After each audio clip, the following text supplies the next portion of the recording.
Comics Are Dope, the podcast is brought to you by Fight or Flight Comics, located at 6320 Capitol Boulevard in the Plantation Square Shopping Center. They've been my LCS for over 5 years, and I trust them for all of my comic book needs. So go to the shop, visit Dan, Emily, or Max. They will make sure they get you squared away. And let them know I sent you. You might even get a discount on your purchase. By the way, if you start a subscription pull box, all pull list customers get 10% off every purchase they make in the store. So why not become a subscriber? Go to Fight or Flight Comics in Raleigh, North Carolina, or visit their Instagram. Links in the show notes down below. All right, so my next guest is really special. This is a special one for me. I don't know how many of you guys saw, but I put up a community post about a comic publisher, and I said, hey, if anyone knows anyone involved with this, send them my way. I'd love to interview them. And none of you guys reached out to me, so I don't know what's going on. We got an issue here, but through my own research, I was able to find Mr. Roosevelt Pitt, the creator of Purge, and he is here to talk to me about the 30th anniversary campaign to bring some issues of Purge back to print and back into your hands after 30 years. So I am really, really excited to welcome our next guest, Mr. Roosevelt Pitt. How are you, sir? Thank you. I'm doing well. Thank you for having me. I've looked forward to this conversation since we actually decided to have this podcast interview. So I'm here, as they say, with bells on. Awesome, man. Thank you.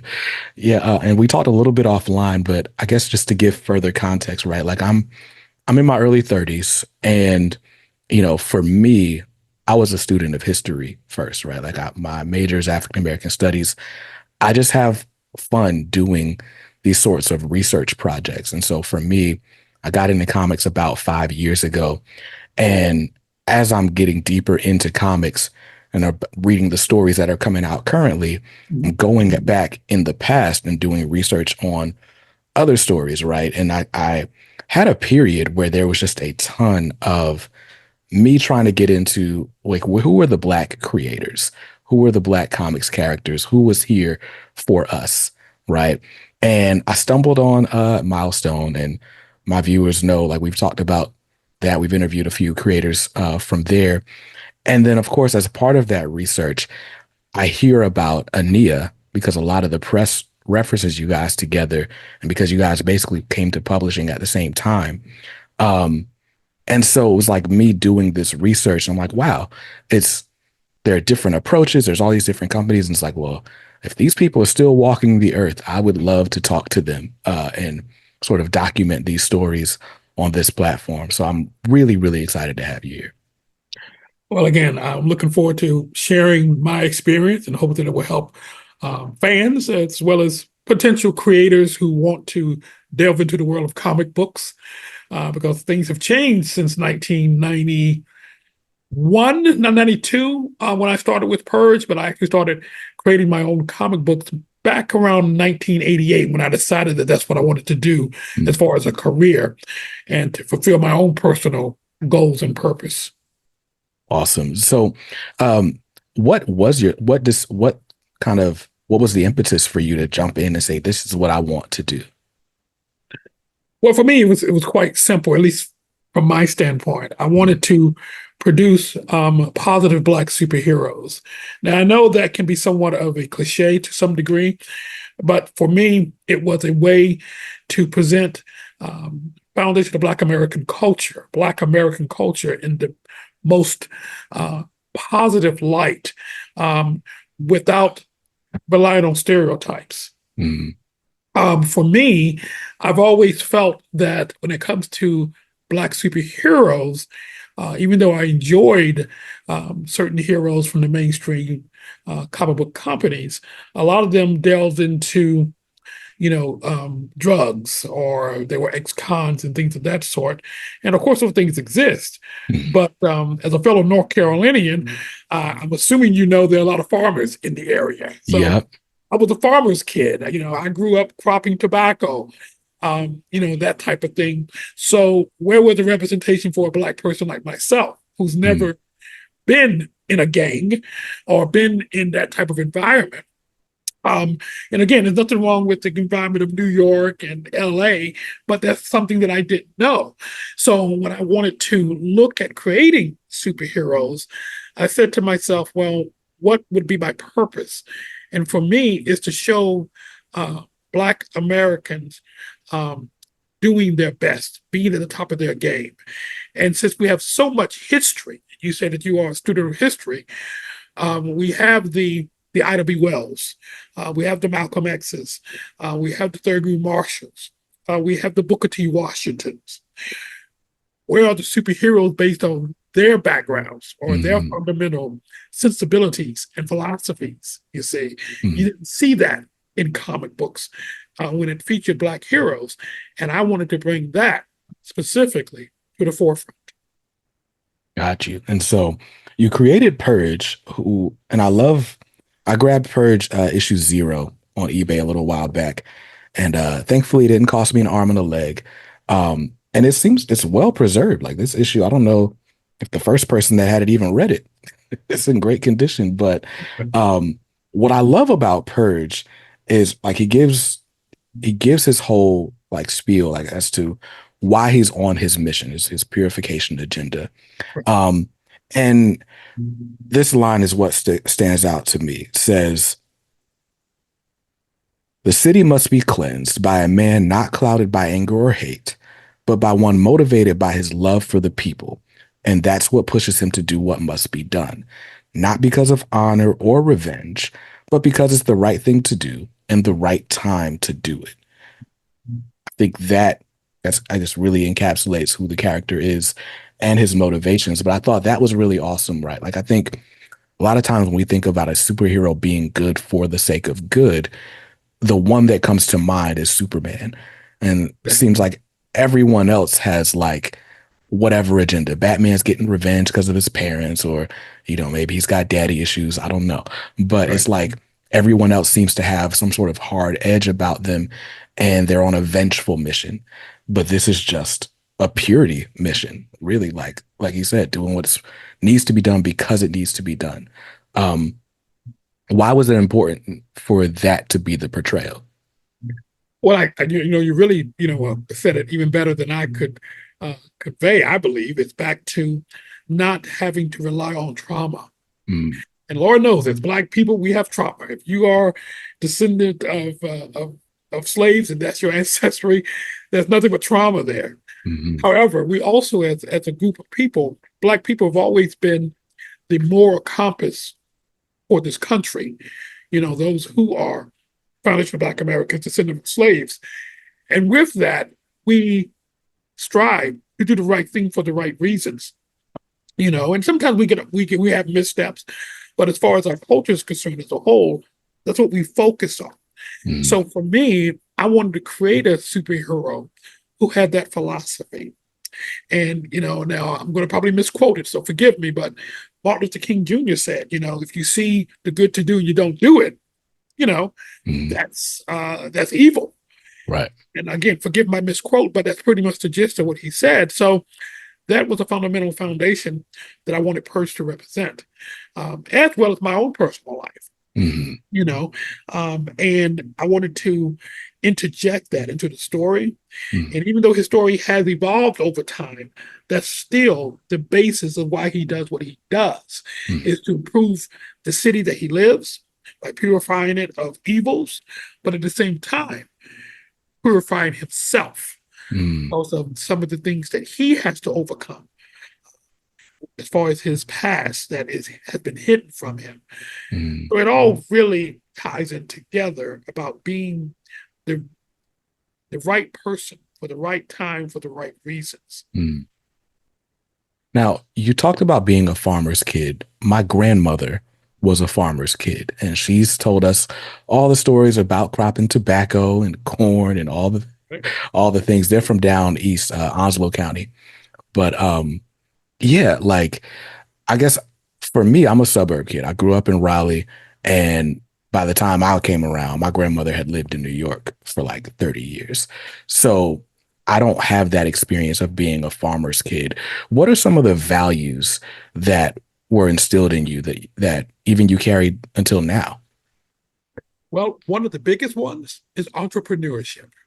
Mm, I tell this story to my children. I'm not sure if they actually believe me or not. But as a side note, I have 5 kids, all adults. mm, Some of them is pretty much almost as old as you are. So mm, that being said, I always told them about my first entrepreneur. Um, uh, I guess when it comes down to seeking to do things on my own without having a boss or an overseer, that was my first foray, was planting cucumbers. mm. Okay. Now, back when I was growing up, they had cucumber markets where you can harvest your cucumbers, take them to the market, and sell them. So I decided to do that. I planted like 10 rows, got up in the morning around 5:30 before the sun came up, Mhm. got out there in the field, got my bucket, and harvest my cucumbers. Then my father said, "Well, son, looks like you got a lot here. I'll take you to the market." And I was around maybe 10 or 11 at that time. Mhm. And I raised about $60 to $70 for one visit. Now, for Wow. me, for that time, that was good money. Yes. So at that point, I realized that if I have a vision and I have a put together a business plan Mhm. and then do the work and rely on myself to take the initiative, and also have my own self drive to do what I needed to do, then the outcome could be not only profitable but rewarding. Mm. So for me, that allowed me as I got older to, of course, eventually build my own comic book company, and here I am today. So that was one of the major things that I was able to derive from it. Got you. Now, were you a comic fan like just all through life growing up? And if so, what were some of your favorites? Well, you hit on one of those right in the beginning when you talked about heroes who did the right thing for the right reason. You said Superman. Mm-hmm. That was my guy. Now, again, dating myself, when I was watching Superman, it was on a black and white television, George Reeves. Mm, And I tell this story a lot because it really helped to change my perspective about race, specifically how I saw myself and the differences in how we as Black people are portrayed versus our white counterparts. mm, And what I'm getting at is that when I watched George Reeves coming up on the screen, even though it was black and white, you know, uh, he was strong as a locomotive, faster than a speeding bullet, and up and away. Look, it's Superman. mm, And I remember looking at those visuals and the people looking up in awe. They revered him. They trusted him. He never lied. And no matter where he went, he was looked at not only as a protector, but a role model. mm. And I remember wrapping a towel around my neck, making a makeshift cape, like most Mhm. little boys would do, and running around. I'm flying, and then I remember stopping in front of a full length mirror that my mother had, and I stopped, and I'm having my arms out, and I'm flapping the cape, and I'm looking at the television, and I'm Superman, and then when he came up and they did a close shot, it hit me. Whoa, he's white. I don't look anything like this dude. Yeah. And then I felt disappointment.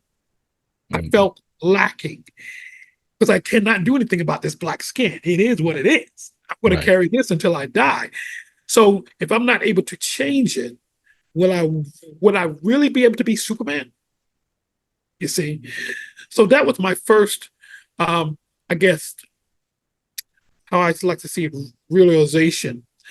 And since there was no character to look like me, who had that same type of personality, that same type of reverence, I always wondered, will there ever be a character that I could look up to? And that was what really catapulted me, even at a young age, to Mm. start creating characters and designing stories that would represent me, again, in a positive way, but also in a way that will have people look at me and say, wow, this is a great person. or now as I've gotten older and I've created these comic books for young Black boys to say, wow, I want to be like that hero. Mhm. And I believe no matter what race um, you are a part of, it's important to show your race at the best of their ability and the best that they can be. And for me as a creator, I find that to be my purpose and my responsibility to do that with my creations. And Purge is one of those who's on the forefront. So when you decided that you wanted to, make this jump and be a comic book creator, how did you get started? What did you do? What did you do? Well, that's also a wonderful story. Um, I was in college. For those who are from North Carolina, you said you went to UNCG. I went to A&T. Mhm. So I was an Aggie. Yes, sir. And I remember I graduated from high school in 84, went to A&T in 80, well, 84, 84, 85.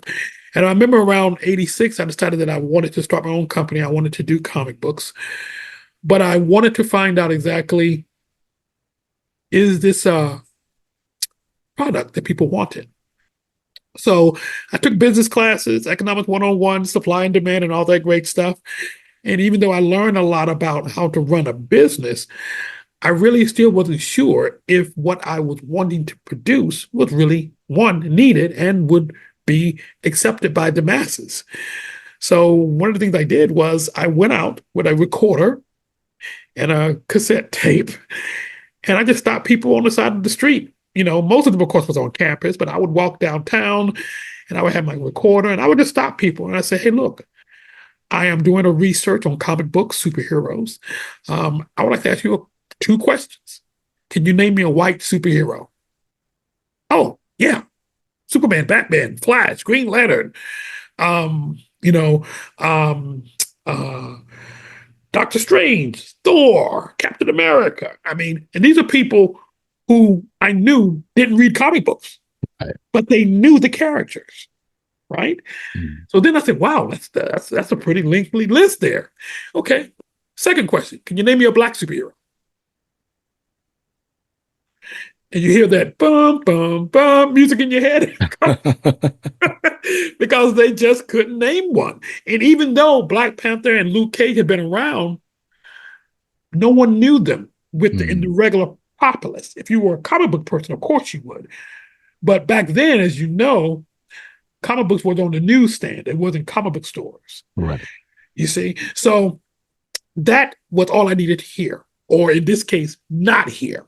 And I Mhm. said, well, if no one knows a black superhero in the same way they know a white superhero, that means one, the mainstream companies who produce these black superheroes like Luke Cage, Black Lightning, Black Panther are not putting the marketing dollars behind those characters to get them to be well known as IPs, which means they're not important to them, other Mhm. than maybe helping to keep their bottom line at a certain level, Right. right? So that means it's up to me to do that. So that was what again countercultured me and put the drive in me to do my own thing in the way that I wanted to do it.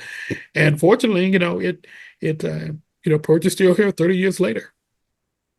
And so I don't know. I mean, I guess not to get too far into the weeds, but right, like I'm looking at Purge Zero here. So this was printed 1993. And like I said, it's really good quality. It's printed on like a pretty heavy newsprint. Um, the colors look good, like everything still looks great. There's even trading cards in here, like the whole nine. So it's like Yeah. a lot of times, even now, right, when we're looking at comics that come off a Kickstarter, a lot of times the product is inferior to what we might get from the big two publishers, Marvel and DC. Um, but in this case, that wasn't the case. This is a great quality book. There's even a Meteor Man ad on the back, right? So when we're talking about like putting a book together, I feel like there's a lot of different ways to do it, right? Like we can just go, me and you, let's get in the room, I'll draw, you write it, cool, bang, pow. We can go to the Xerox, staple it together, and that's a comic book, right? Um, But how do you go about finding the means of distribution and publishing um, back then? And was it easy for you? No, it was not easy. I'll kind of rewind a little bit to something that you said about quality, and I want to Mhm, touch on that real quick. One thing that I did do in my research, because I was a comic book fan, I went to comic book shops or newsstands and looked at the quality. Then I asked questions. What type paper is this? What pound is this? mhm, How is it colored? Now, back when I was doing it in the 90s, it was color separation. There was no mhm. computer printing. Right. So you had to really make sure those color separation sheets were pristine, or Mhm, you can end up getting some weird color combination. So it was a little bit more trickier back then, but I did my research. So I wore a lot of hats. Now, primarily, I'm a writer. That's my thing. mhm, But majority of my journey, I've had to do the writing, the marketing, sometimes the editing. I have to do the research. I have to look for proper printers and all of those things. So one thing that I was determined to do is to match or surpass Marvel and DC or the mainstream. mhm, Because if my book is subpar, it's going to get looked over. mhm, Also, what I did when I started to develop my covers, I would literally take my cover before I decided that I'm going to utilize it, took it to a comic book shop or a newsstand and put it up there, and then mhm. step back and look at all the books that was on the shelf and say or determine, does my cover stand out? If it doesn't, I scrap it. Right. Because when you got people coming in looking at the product, they're going to look at whatever catches their eye. And that's when you know you have them. Plus, when they pick up the book and put it in their hand and start to thumb through it, half the battle's already won. Mhm, So those type of research was very important to me. Paper quality. So what you see in the 90s, that was meticulously done by me. Not only that, choosing the right artist as mhm, well, mhm, because I wanted to make sure that I and my product and my character Purge was the best, and he still is the best to mhm. this day. Now, moving forward, you know, one of the things that really made a big difference, I believe, in my journey, um, was to not just rely on regular distribution. Now, again, in the 90s, we had Diamonds distribution, who was still around. They were the Mhm, big boys. We utilized them, but we also had Black distributors with the Black bookstores. mhm. And that was more important to me because that's who I was really wanted to target. Right. Is my Black brethren, Black kids who normally wouldn't go to a newsstand because they felt there was nothing there for them. Mhm, So with myself and ANIA, we were able to cultivate those Black bookstores and that distribution mhm, and work with them to get our books in the hands of Black people who normally wouldn't have access to it through the mainstream means. So that was something that we did that was very precedented at the time. Now, unfortunately, the Black distributors are pretty much gone. If not, there are a few that are still around. So, and then of course now we have internet, we have Kickstarters, mhm. so we can distribute it ourselves now. If you got a Kickstarter and you got a decent fan base, they'll just order from you and you ship it, which is Right. cool, which is cool and very empowering. But that's what I did back then. And in addition, I also implemented what I call the back of my car, the trunk. Mhm. I literally had books in my trunk, and I drove around, whether I was doing conventions or trying to obtain media attention Mhm. with radio and television stations. But I literally would go around and walk into a grocery store because, again, newsstands were the thing. And hey, this is my book. I'd like you to carry it. So there was a lot of footwork back then that I Right. did. Right. Yeah. I mean, you've touched on so many things that we've learned from so many great Black entrepreneurs, right? Like you're talking about quality control and market research. And what came to mind was Barry Gordy and the sandwich test, right? Like Mm, if you were down to your last $5, you gonna buy this album or you gonna buy a sandwich, right? right. So you're gonna buy my cover or the other cover. Good example. So that stood out to me.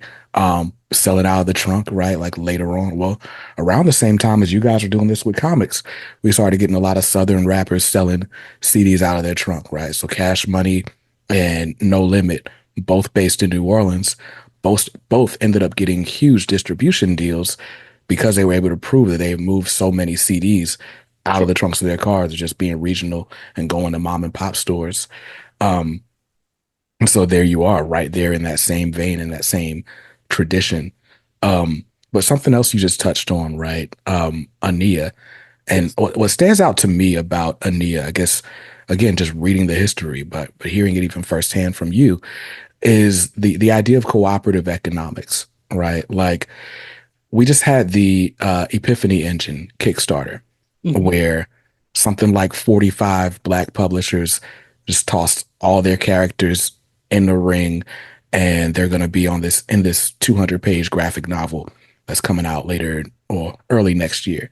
But they had to raise like $60,000, and they did it. And that was a great example of a lot of people coming together who stereotypically you might say it shouldn't have been able to happen, right? Right. Mhm. So you guys 30 years ago, I think when the Epiphany Engine Kickstarter was going, there were a lot of comparisons made to a bunch of different publishers from the past. But it reminds me most of your story in that ANIA was an association of a bunch of already freestanding publishers. You guys were independent of each other. You were working before and then decided to come together and become something bigger so that you could reach a bigger audience. How did that come about? How did you guys get in touch with each other? Well, one of the things that happened was one, we were all over the place. Of course, I was in North Carolina. One of the founding members was in Atlanta. But the one who contacted me was Eric Griffin, and he Hmm. resided in California. He was the creator of Ebony Warrior.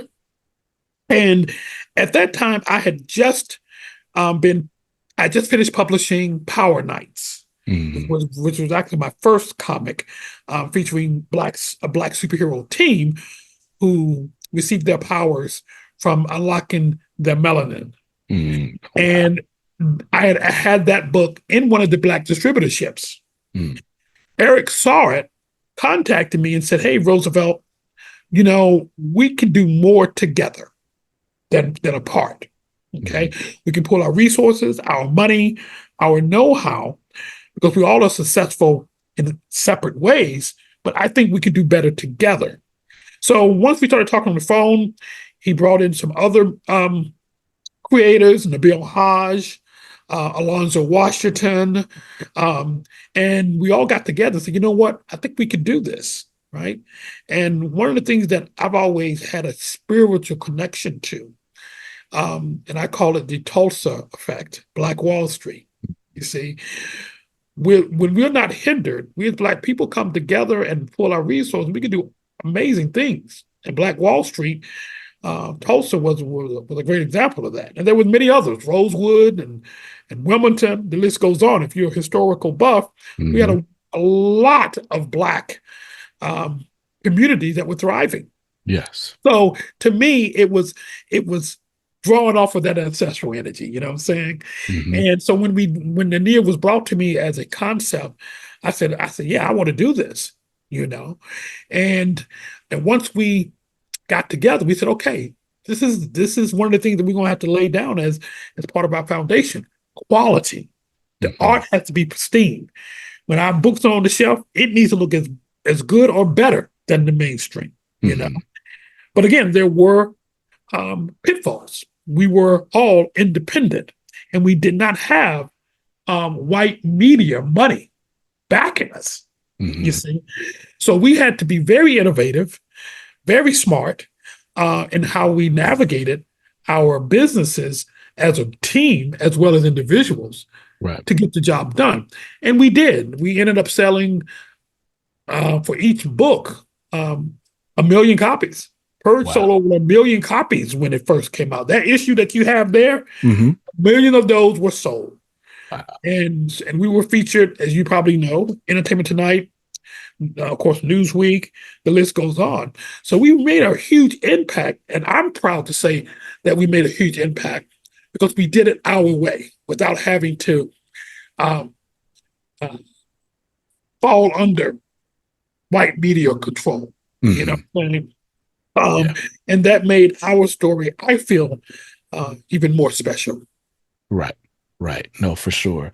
Um, and like just in doing research, right, a lot of the media coverage around ANIA at the time put you guys head to head against Milestone. I don't know like how much of that was just the media pitting you guys against each other just because of the novelty of these two black companies being on the rise at the same time, or how much of it might have just been, you know what, like let's play into this because they're going to talk about us, like let's go ahead and get them talking about us for free, right? Like, but for from your perspective, what was well, you've kind of mentioned it already, right? Like from me as an observer, it seems like you guys, your aim was not just to sort of be there, but to be there and to really push an Afrocentric message, and to really push positivity in a specific way for a Black audience.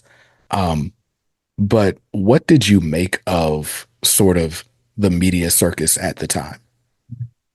Well, one of the things that I will attest to is that there was a media created beef between Mm, ANIA and Milestone.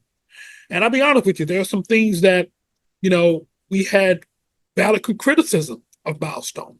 mhm, Okay, um, and however, those criticism, as white media has a tendency of doing, is blowing it out of proportion.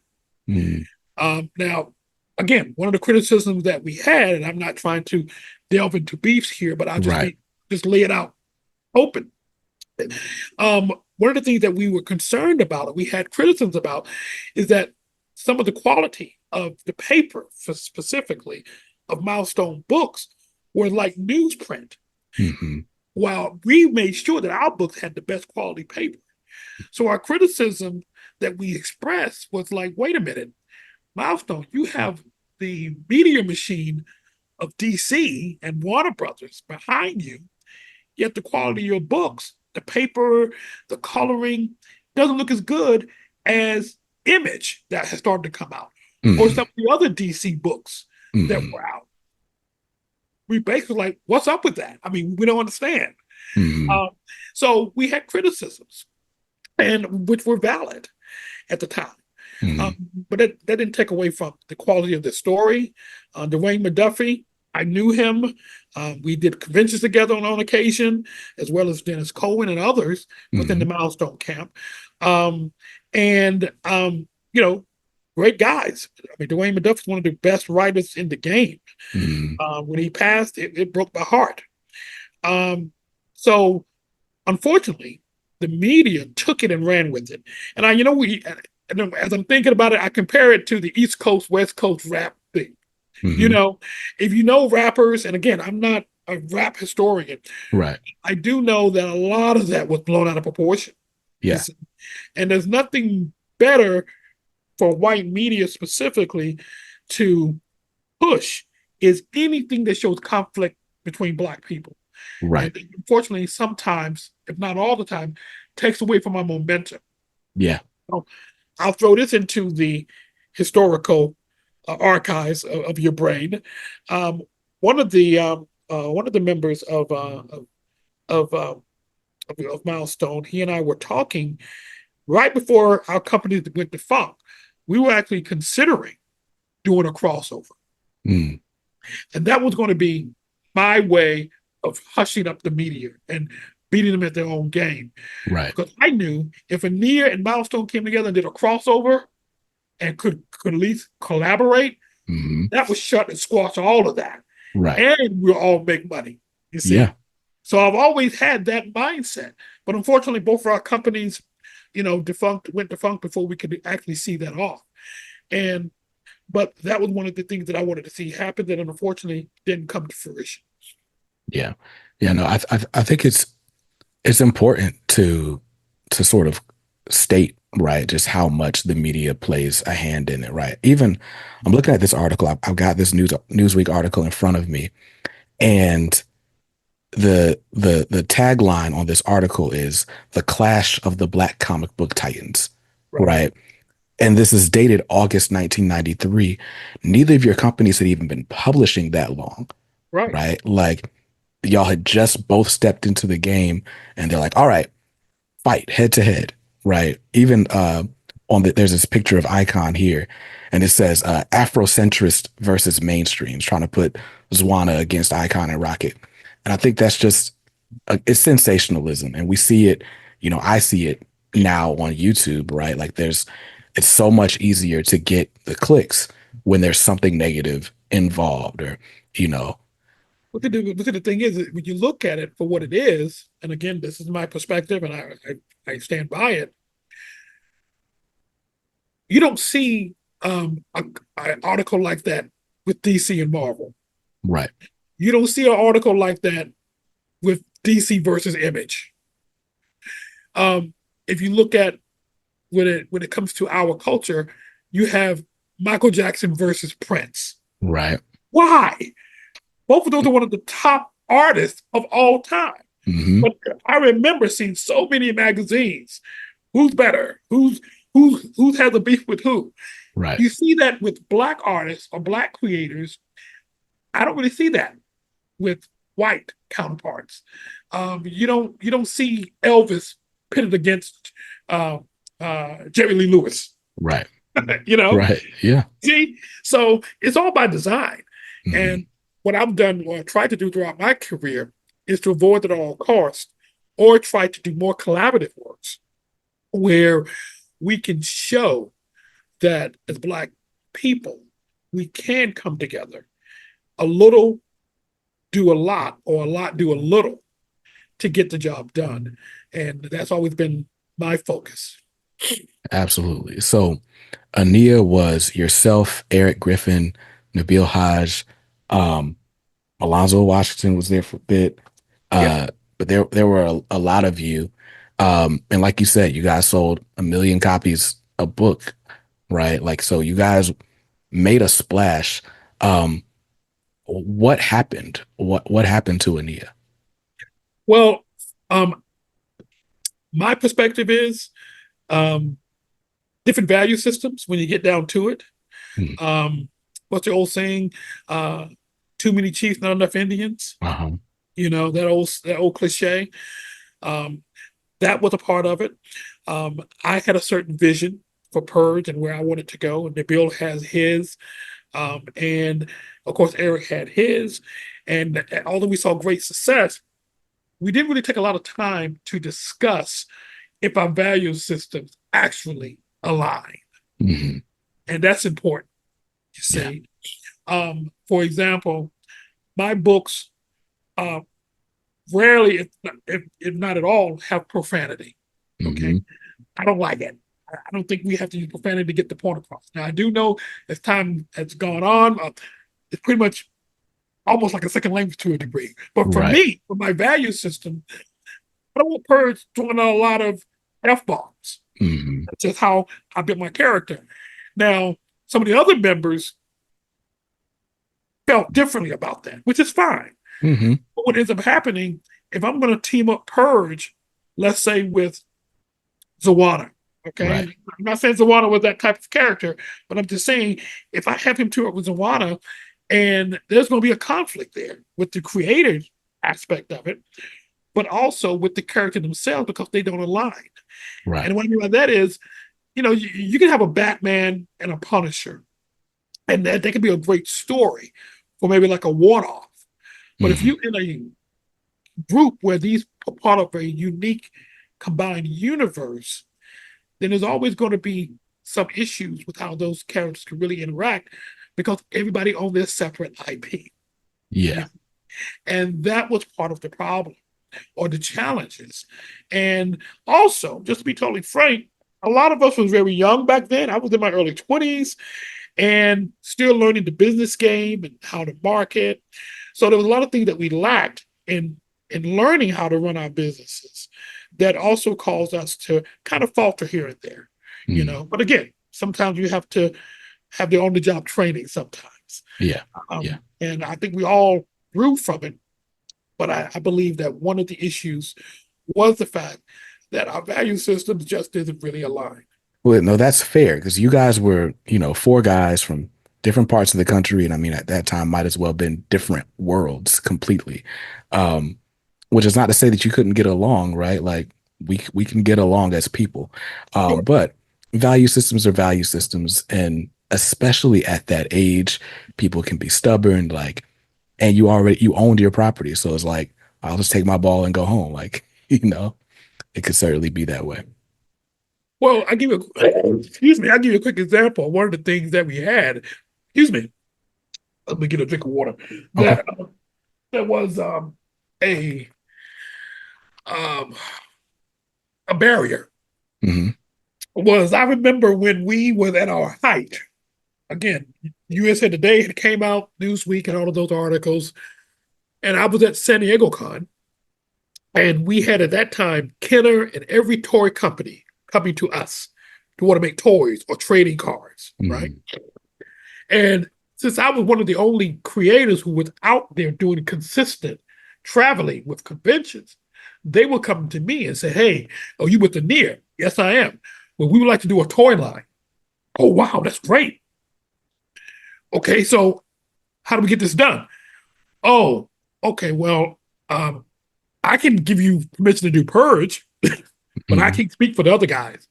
"What? We got 5 different, 6 different, 8 different people we have to talk to get the job done?" "Well, that's not going to work for us. We need to have everything under one umbrella." Right. You see?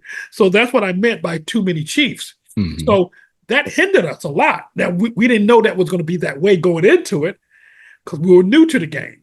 But I Yeah. realized, I said, man, if I'm partnered with people and we get a movie deal, then no company ideally is going to want to create 8 different contracts. Right.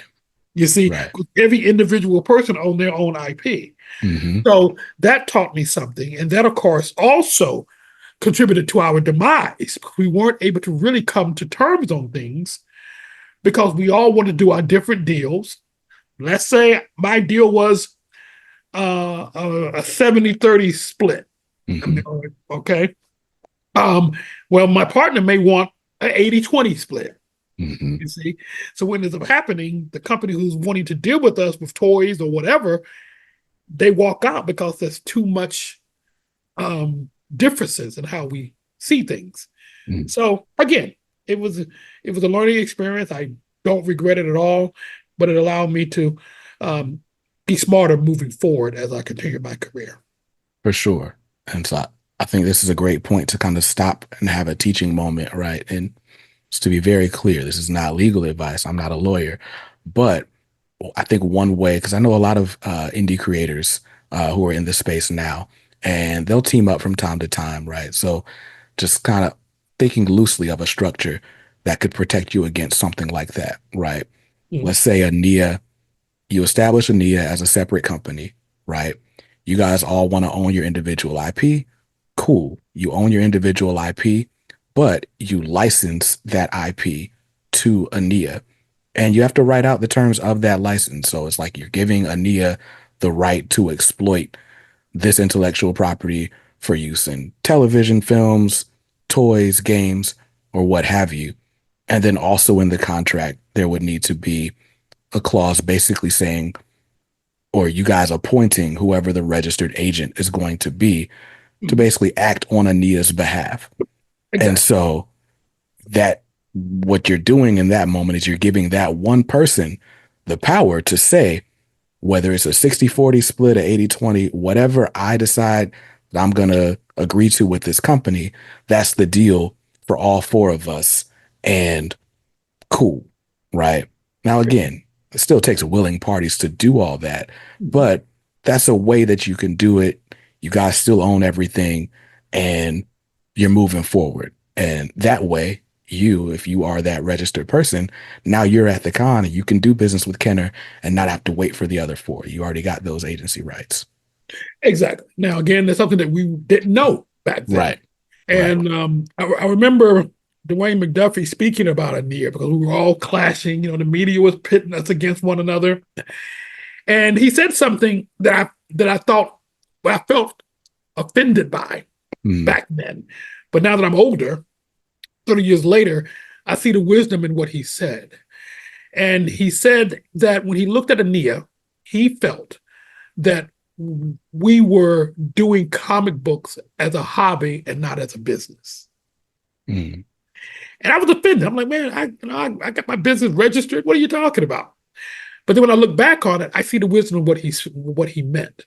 mhm. So just what you said, if we had more business savvy at the time, and again, no fault to us as far as that was concerned. Mhm. We were learning, but we would have done exactly what you described. We would have licensed it to the company and went through that process.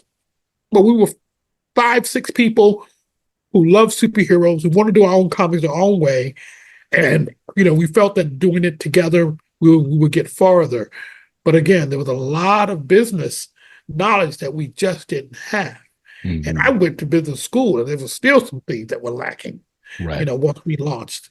So, it made a lot of sense. So I toss my hat up to Brother McDuffie. He was definitely on point with that, and I learned a lot from that wisdom as I continue to build my company and at AMARA, which is my company now. Yes. And so you guys at ANIA, you went your separate ways. Are you still in contact with the other guys? No, I have not spoken to any of those guys roughly in about again 30 years. I keep going with 30 because that's the anniversary, but Mm, I really haven't talked to any of them. I think the only one that I talked to, I would say at least no more, it had to be more than a decade ago. And that was Roger Barnes of Heru, because he was yes. part of ANIA as well. And I didn't exclude him because he wasn't important. Um, but he was also part of ANIA as well. And he was the last one that I spoke with. And again, it had been more than a decade ago now.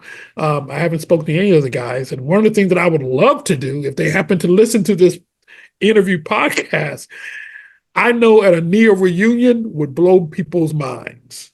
For So sure. I would love to do that. And interesting enough, that's one thing that we did agree on, that we would never do anything ANIA without the other. We actually Mm, signed an agreement.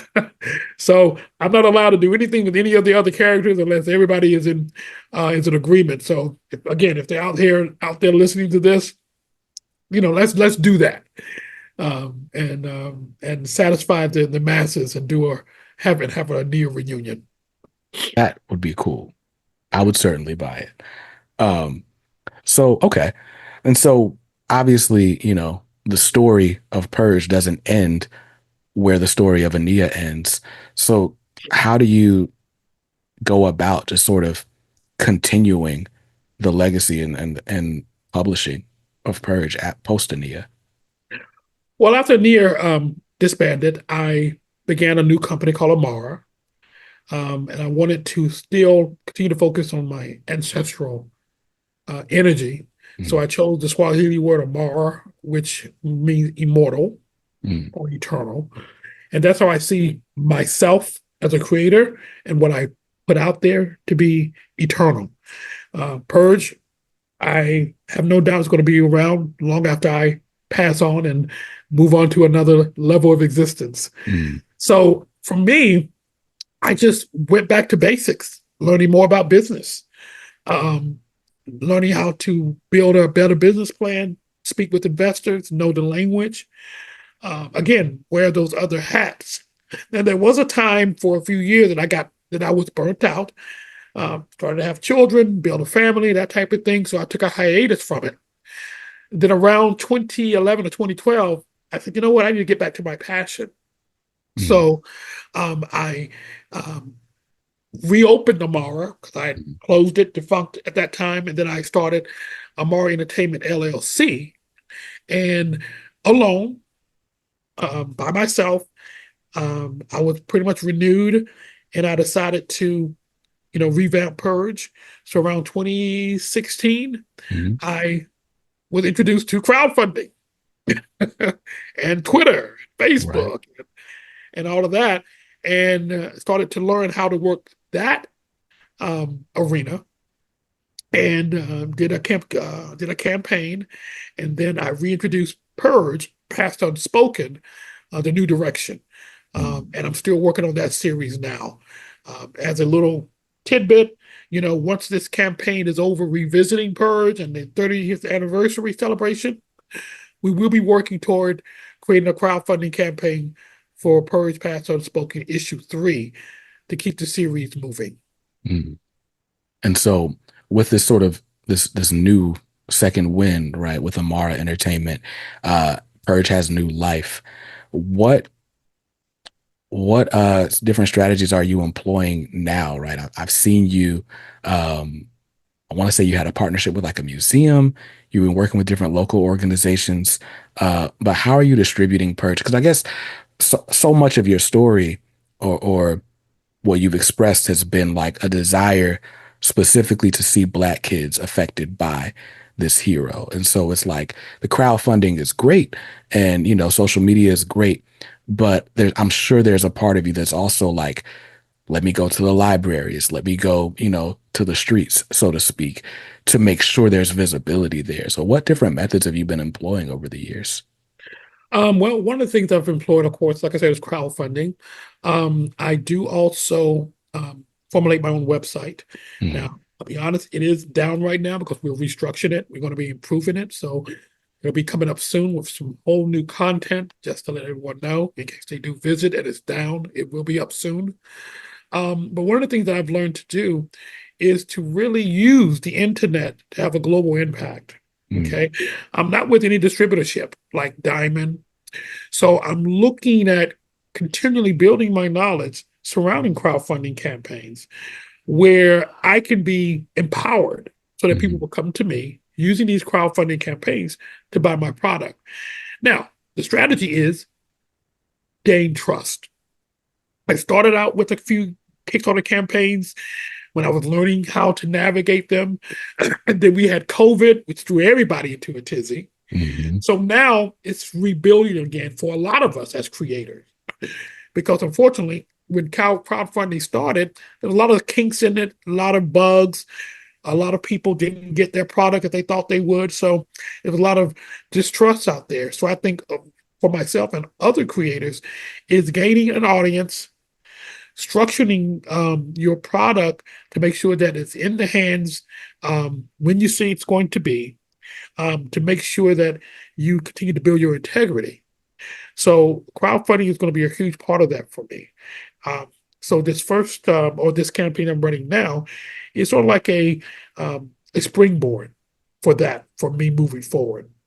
Now, eventually, I may go into distributing into comic book shops, but I feel that Purge is not only just special, and as far as I'm concerned, uh, that's a understatement. Mhm. But I think that I see Purge as being unique, and I want him to be something that you just can't find anywhere, you know, and to use the crowdfunding campaign or platforms to be that place where you can look forward to getting the next issue, and so forth. And again, being mindful that Purge is not only it's not the only character within the Amara verse. There's so many more that I've created, hundreds of characters and stories that are yet to be told.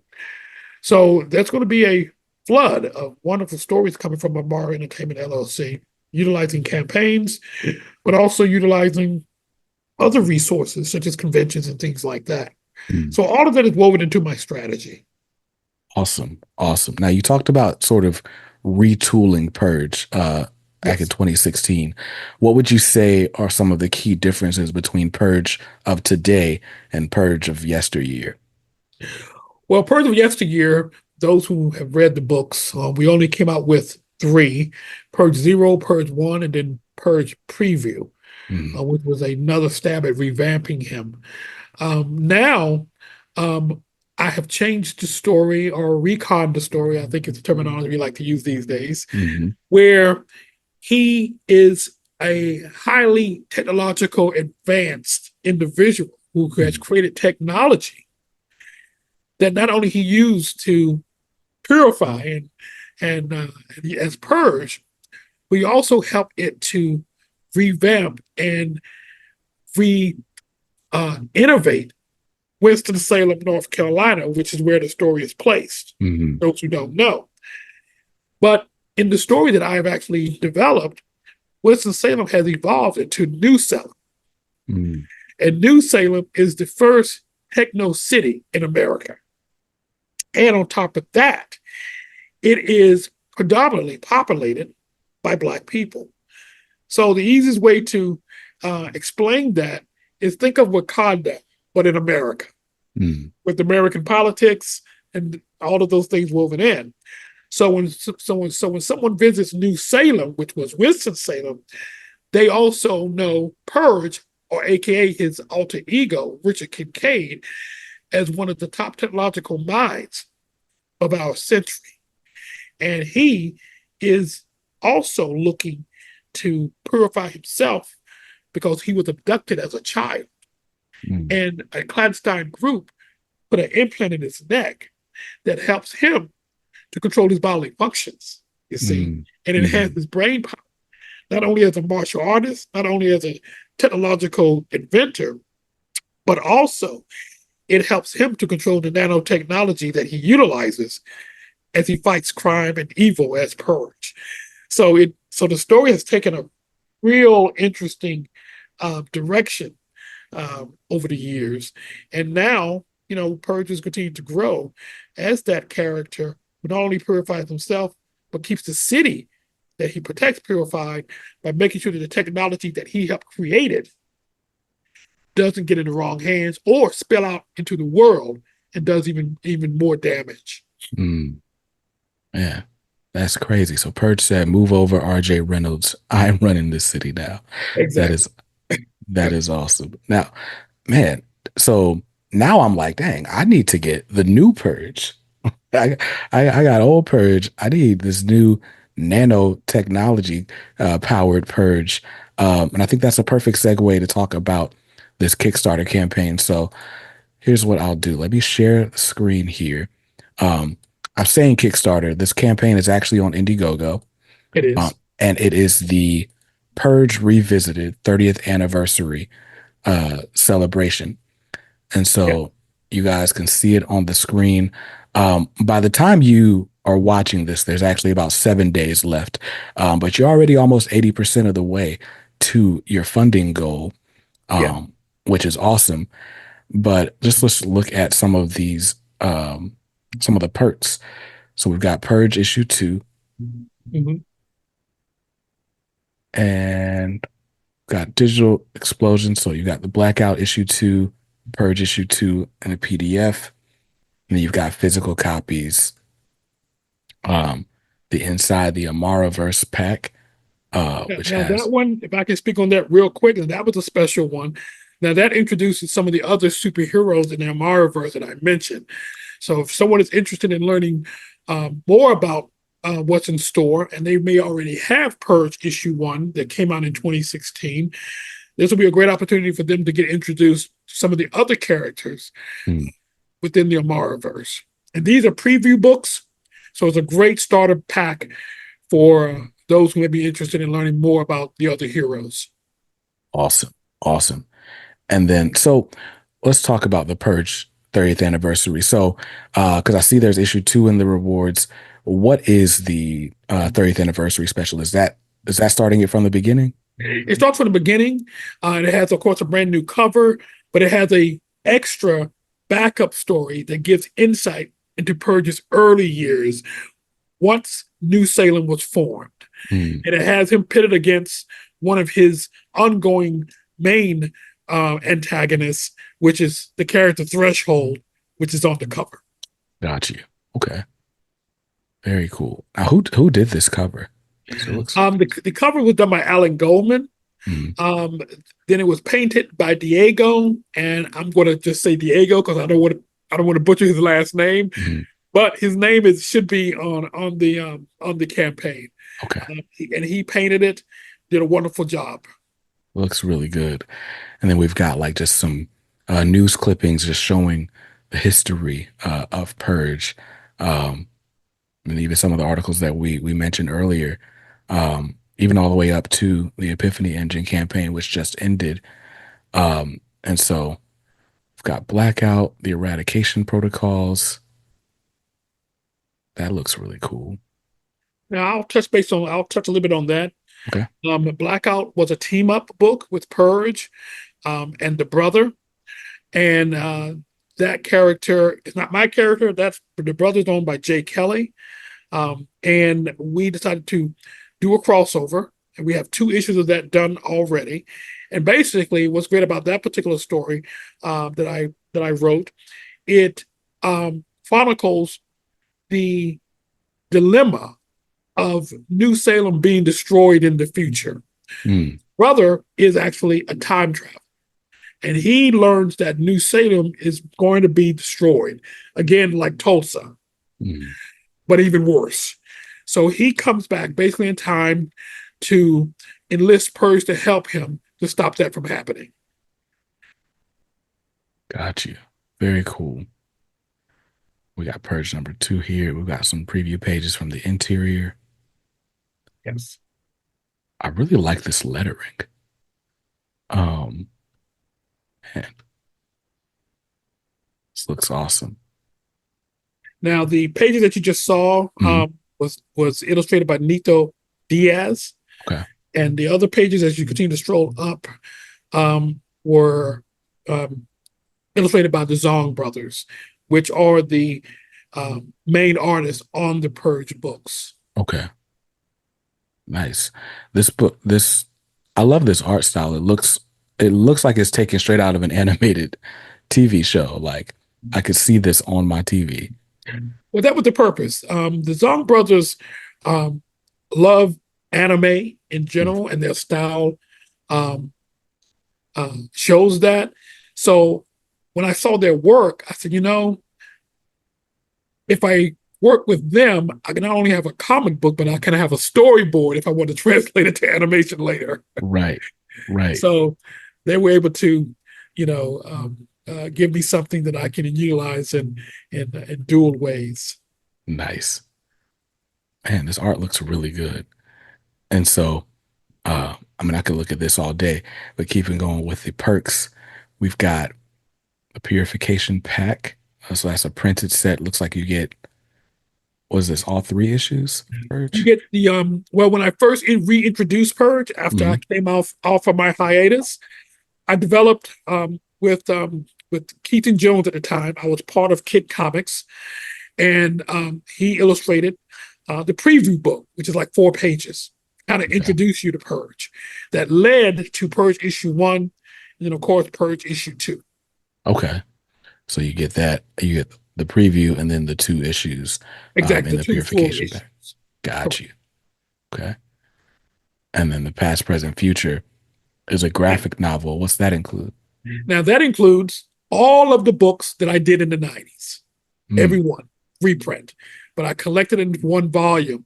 So if you weren't around or wasn't born when the books came out in the 90s, this is a perfect way to get all of them in one complete volume. And that way you can put it on your shelf and revisit Purge in the 90s while hopefully enjoying Purge present. awesome. Now, so the past, present, future, it includes the 90s stuff. Does it also include the current stuff or is it just the 90s stuff? Just the 90s stuff and some Okay. extra stories that were Okay. thrown in, but just the 90s. Awesome. Okay. Cool. And then you can get the digital bundle. Okay. So then the purification bundle looks like this has issues 1 and 2 of New Purge, and then the Purge graphic novel containing all the 90s stuff for Exactly. only 30. That's crazy. Man, the Purge Blackout double impact. So you can, okay, Now the that one blackout. has everything. If you want Got Purge you. issue 1, Purge issue 2, you got it. You get the preview, and then you get Blackout 1 and Blackout 2. So Nice. So yeah, man, you guys, this campaign is going to end. Let's see. There's 15 days left, so this is ending. That's August next. 31st. Okay. August 31st. So we got just a little bit of time left. Like I said, about a week from the time you guys are seeing and hearing this. So I got to make sure I do my edits real fast. So we got even more time for you guys to check this out. Because I don't want you to miss it. So I will make sure that I leave a link to this in the show notes and in the description of this video. Um, but it's on Indiegogo right now. And like I said, it's already with 2 weeks left. We're 80% of the way to the goal. So I believe this is going to fund, but you absolutely need to help it get there so we can get more of these books in our hands. So with all that said, I'm really excited about this campaign. I'm excited that Purge is still going 30 years later, and I'm really grateful to you for your time. If people are wanting to keep in touch with you or stay notified, stay aware of what you've got going on, where can they follow you? Well, of course, I'm on Facebook. That seems to be my second home to a degree. But I'm also, well, let me start over. On Facebook, Roosevelt Pitt, but there's also a AMARA Entertainment Facebook page. Okay. Okay. There's an AMARA Entertainment Instagram, also Roosevelt Pitt. And I'm also on Twitter, well, X now, Mhm. under AMARA Entertainment and Roosevelt Pitt as well. Now, I will say this, so don't judge me too harshly. I am also on TikTok. So if you see a few videos and they seem kind of choppy, I'm just getting started. So be patient with me. I'm embarking on putting content on TikTok as well. So you can find me on TikTok. It should be either Roosevelt Pitt or Purge, Purge. I'm there as well. Nice. Now, you know who you need to get on TikTok? You got to talk to Danny Quick. That is the Yes, that is the yes, TikTok man. yes, he is. And I actually I got him on speed dial. So I owe him a call very soon to get some quick lessons on how to navigate that. Nice. Nice. Well, Mr. Pitt, thank you again for your time. This was a great conversation. It was an honor to have you on, and you are welcome back anytime, sir. Well, thank you for having me. It was a great honor and appreciation of you having me. Uh, I hope that we'll have more conversations as Purge becomes more and more a household name. Absolutely. Absolutely. Well, you guys, like I said, go ahead and back that campaign. It's on Indiegogo right now. The link is right down below or in the show notes if you're listening to this just audio. And I will see you guys in another episode real soon. Until then, stay safe, stay awesome, and read something dope today. Peace.